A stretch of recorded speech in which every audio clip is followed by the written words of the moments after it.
すぐに傷が回復するガンダム WX。起動新世紀ガンダム X に登場するガンダム WX は作中後半の機体で主役のガロードランが登場しました。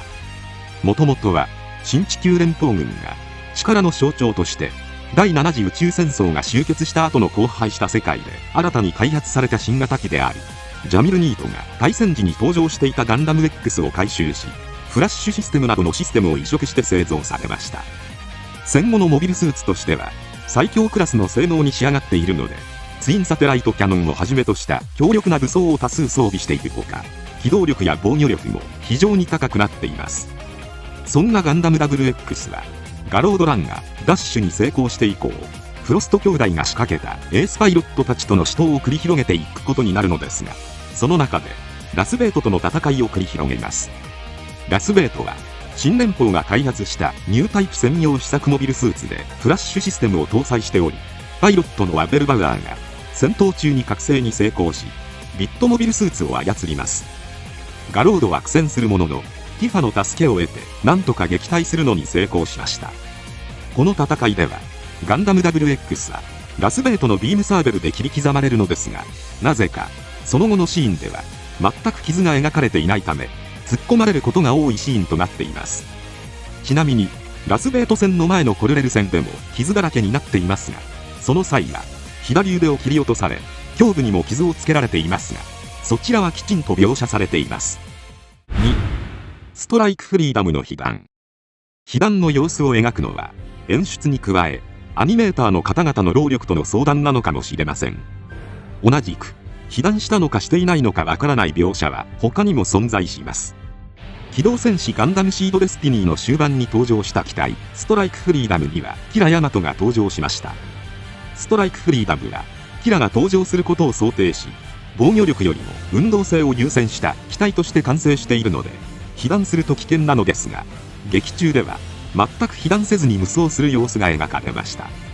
しかし初出撃時にザフト軍の赤服揃いのエース部隊の襲撃を受け、戦闘の最中グフイグナイテッドの無知で右足と左腕を拘束されるのですが、ドラグーンを射出して危機を乗り切りました。これが劇中で唯一の被弾とも言われるストライクフリーダムですが、不思議なことに灼熱化した無知で拘束されたにもかかわらず一切の被弾を感じさせる描写はなく、何事もなかったかのように帰還しています。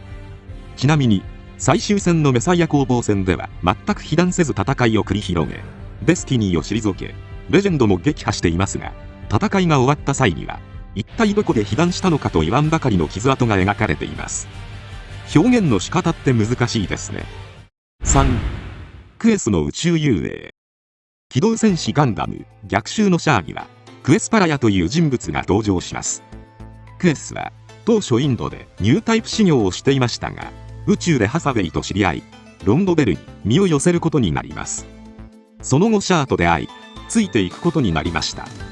こうしてネオジオンではファンネルを操作できる高いニュータイプ能力を持ったパイロットとして評価され、ヤクト動画に登場することになりましたが、わがままぶりからナナイ・ミゲルにぶたれてしまいます。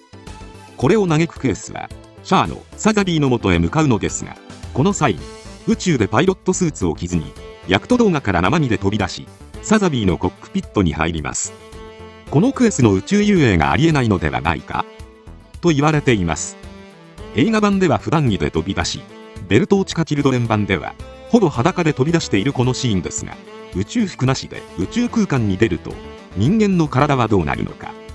について解説されているサイト ZME サイエンスによると、宇宙は真空状態なので圧力バランスの狂いによって体内の組織に損傷が起きたり、酸素がないので約15秒で意識を失いしばらく後遺症まで残ったという事故の事例があったり、さらに宇宙は平均で約マイナス270度なので温度も危険と言われているようです。そう考えると確かにヤクト動画からサザビーまで移動するわずかな時間でも非常に危険のようです。ちなみに参考記事の URL も概要欄に記載しておりますので、興味のある方はぜひそちらもご覧ください。4、突然入れ替わる武装。機動戦士ガンダムの劇中には何の前触れもなく突然武装が入れ替わるシーンが存在します。まずはジャブロー戦で有名なシャア専用ズゴックがジムを貫くシーンです。ジオン軍やシャアが地球連邦軍総司令部ジャブローを侵攻した際、ズゴックに立ち向かおうと走るジムはビームライフルを装備しており、ビームライフルを撃つシーンも描かれているのですが、シャア専用ズゴックに貫かれる際には、まさかの右手に持つのはビームライフルではなくビームスプレーガンに切り替わっているというものです。ちなみに同じように武装が突然変わるシーンは他にも存在します。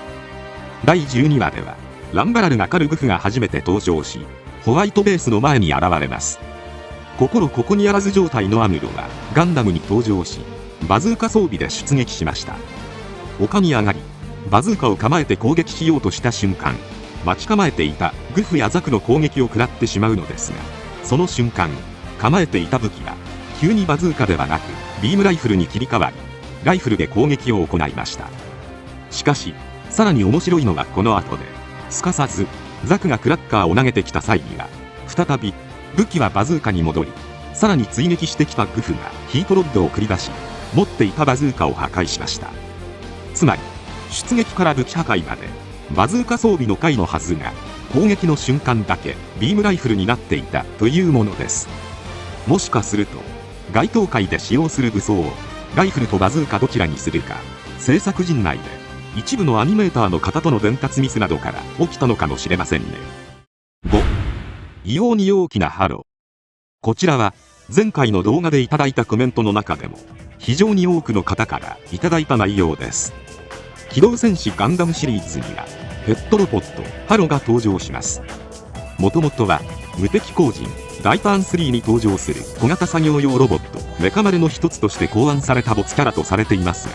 現在ではサンライズ映像作品のロゴ映像でも登場するマスコットキャラクター的な存在になっています。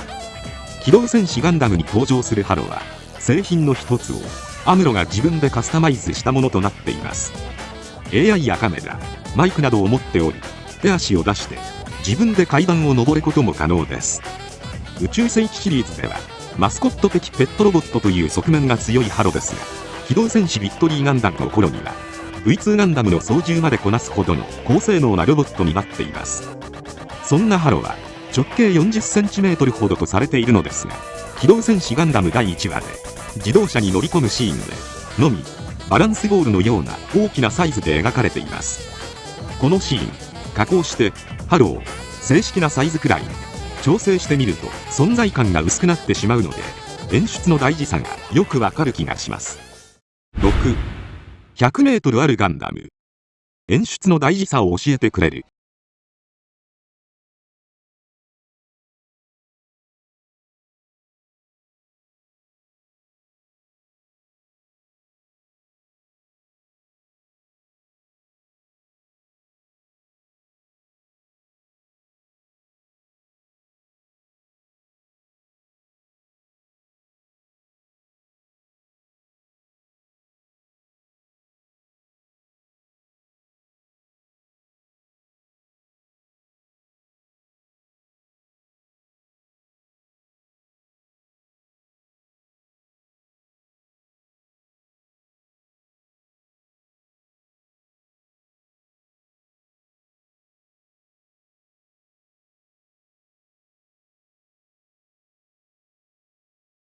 7. 宇宙での爆音。ガンダムシリーズでは宇宙空間で激しい戦いを繰り広げます。そんな時に重要なことの一つが効果音。激しい戦闘で攻撃の音、爆発の音、様々な音があります。